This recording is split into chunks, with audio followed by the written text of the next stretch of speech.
Good day, everyone. Stop for a moment. If you are entering class 9 next year, the syllabus you think you know is about to change dramatically. NCERT has released the new draft syllabus, and surprisingly, topics from class 10 and even class 11 are now being introduced in class 9 itself. Several chapters have been removed, new topics have been introduced, and in some subjects topics from higher classes have been brought down to class 9. So what exactly has changed? And how will this affect students and teachers? Let's break it down. In today's video, we will explore the most important changes in mathematics, science, social science, and English so that you clearly understand what the new academic structure will look like. And trust me, some of these changes might surprise you. So without any further delay, let's dive right in. First, the overall structure of the syllabus. The draft syllabus has been divided into 3 parts. Part 1 contains the syllabus for languages, including English, Hindi, Urdu, and Sanskrit. Part 2 includes the core academic subjects, mathematics, science, and social science. Part 3 focuses on 4 curricular areas, namely, individuals in society, vocational education, arts education, and physical education and well-being.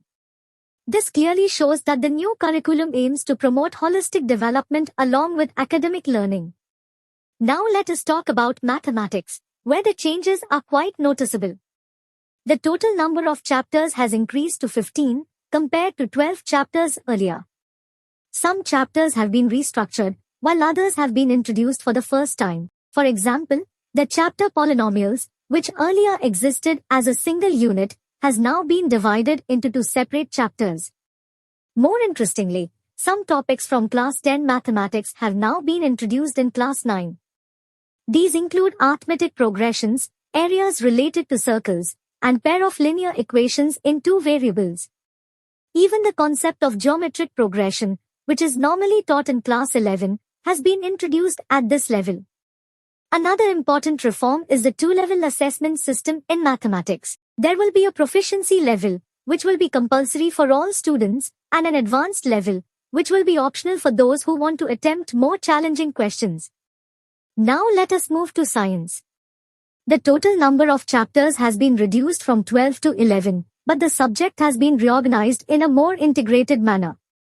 The syllabus now includes concepts from physics, chemistry, biology, and earth science, with a special emphasis on interdisciplinary understanding. In physics, the number of chapters has reduced from 5 to 4, and the chapter gravitation has been removed. However, the chapter work and energy has been expanded to include topics such as simple machines, levers, pulleys, inclined planes, and mechanical advantage. Because of these additions, the chapter has now been renamed Work, Energy, and Simple Machines. In chemistry, the number of chapters has been reduced from 4 to 3.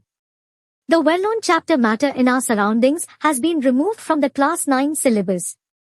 However, new concepts have been incorporated into the remaining chapters to strengthen conceptual understanding. In biology, the number of chapters has increased from 3 to 4. The chapter Improvement in Food Resources has been removed, while 2 new chapters, Reproduction and Diversity, have been introduced.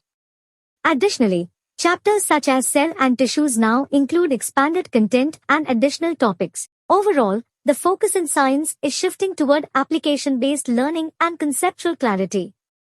Now let us look at social science. The total number of chapters has been reduced from 20 to 16. However, the subject has been reorganized across 4 major sections. History includes 4 chapters, Geography 4 chapters, Political Science 3 chapters, and Economics 4 chapters. In history, the syllabus now begins with early human history and traces developments up to 1200 CE. Interestingly, topics such as Harappan culture and Bhakti traditions, which were earlier studied in higher classes, are now introduced at this level. In geography, the syllabus now includes broader concepts such as ocean relief and biome distribution. Some topics from class 11 geography, including plate tectonics and the interior of the earth, have also been introduced. In political science, themes like justice, authority, and elections, usually taught in higher classes, now appear in the class 9 curriculum. In economics, the focus has shifted toward practical financial knowledge, including budgeting, income tax, and investment options. Finally, let us look at English. One of the most visible changes is the introduction of a completely new textbook titled Kaveri. This new book will replace the earlier textbooks Beehive and Moments. The literature section has therefore been fully revised. However, grammar will continue to be taught in an integrated manner within the lessons. The writing skills section has also been expanded significantly. Students will now learn formats such as literary analysis, research writing, and creative writing. Traditional formats like letter writing will still remain part of the syllabus, but additional formats such as speech writing, story writing, script writing, and dialogue writing have also been included. So these are the major highlights of the new Insert Class 9 draft syllabus. The overall direction clearly shows a shift toward conceptual understanding, interdisciplinary learning, and practical knowledge. Students and teachers should therefore stay informed about these changes and prepare accordingly for the upcoming academic session. Thank you very much for watching, and I wish all students a wonderful and enriching journey in Class 9.